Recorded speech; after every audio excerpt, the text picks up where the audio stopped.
Moving to a new home, it's supposed to be this huge adventure, right? But its success often boils down to one simple question. When is the best time to actually do it? In this explainer, we're going to break down how picking the right date can save you a ton of time, money, and, let's be honest, a whole lot of stress.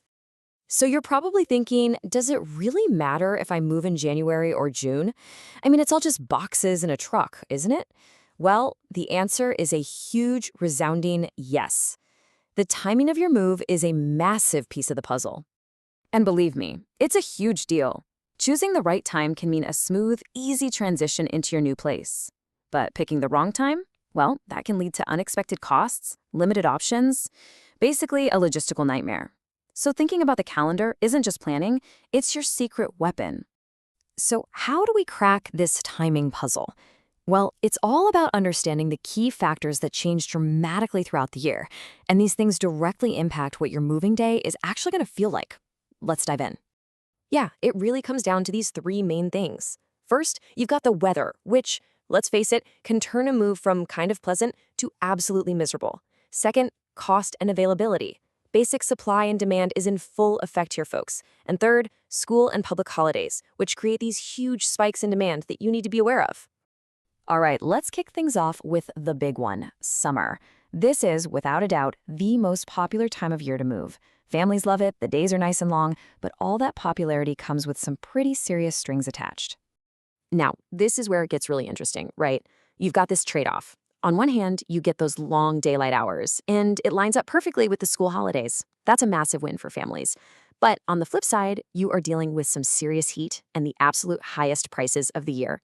Quick pro tip, if summer's your only option, try to aim for a midweek, mid-month move. You can actually cut your costs by up to 20% compared to a weekend at the end of the month. Okay, so if summer is just too hot and way too expensive, where's the sweet spot? Well, let me introduce you to the shoulder seasons. Honestly, most professional movers will tell you that autumn and spring are about as close to perfect as you can get. And you can see exactly why right here. In autumn, that crazy summer heat is gone, replaced by mild, really comfortable weather. The big summer rush is over, so prices get more competitive, and you have way more choice in who you hire. The only real downside is, having to work around the school year and keep an eye out for public holidays like Easter.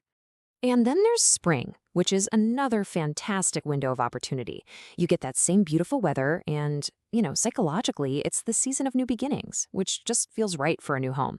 The only thing you got to watch out for is that prices start to creep up a bit towards the end of November as we get closer to that summer peak season. But what if your number one priority is your wallet? If you want to save the most money possible, well then, winter is your season. This is the official off-peak time for the moving industry, and that means big, big savings for you. Let's break this down. The pros are just massive. You get the absolute lowest rates, and movers have tons of availability. The cons, the days are shorter and there's a higher chance of rain. But here's the hidden gem, the thing most people don't think about. Because demand is so low, you often get the most experienced moving crews, since the companies aren't stretched thin with a bunch of seasonal hires. Okay, so we've gone through each season one by one. But the real aha moment, that comes when you see them all laid out side by side. How do all these trade-offs really compare when you look at the big picture? And boom, here we go. Just take a second and look at this because it puts everything into perspective. You can clearly see summer gives you convenience, especially for families, but it comes at the highest cost. Autumn and spring hit that perfect balance of great weather and lower prices. And winter, it's the undeniable champion for anyone who's budget conscious. At the end of the day, the best choice for you is all about figuring out which pros on this chart matter most and which cons you can live with. So you've seen all the data. Now, how do you actually use it? This is where we stop talking about the calendar in general and start talking about your calendar. Because you got to remember, the best time isn't universal. It's totally personal. And honestly, it's way simpler than you might think. First things first, just look at our own situation. What's your real budget? Do you have a hard deadline you can't miss? Are school holidays a must-have for you? Just be honest about what you can and can't compromise on.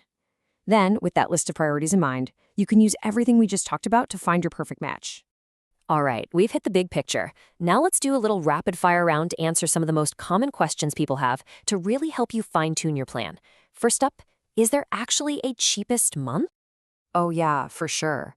Like we've been saying, winter is when the moving industry takes a bit of a nap. That lower demand means companies are offering their most competitive rates just to get business. So if your budget is king, winter is your absolute best bet. Okay, next question. What about the day of the week? Does it really matter if you move on a Saturday versus, say, a Tuesday? Yes, it makes a huge difference. Weekends are always going to be premium time. By booking your move on a weekday, specifically Monday through Thursday, you will almost always save money. And here's another little tip. Fridays can be almost as pricey as weekends because everyone's trying to get that long weekend. Your cheapest day is usually going to be a Tuesday or Wednesday. So, at the end of the day, this quote really nails it, doesn't it? The perfect moving day isn't just sitting there on a calendar waiting for you to find it, it's something you create with a good plan. By understanding these trade offs and knowing what truly matters to you, whether that's your budget, the weather, or just sheer convenience, you can turn what could be a super stressful day into a successful, exciting first step in your new home. Now go make that plan.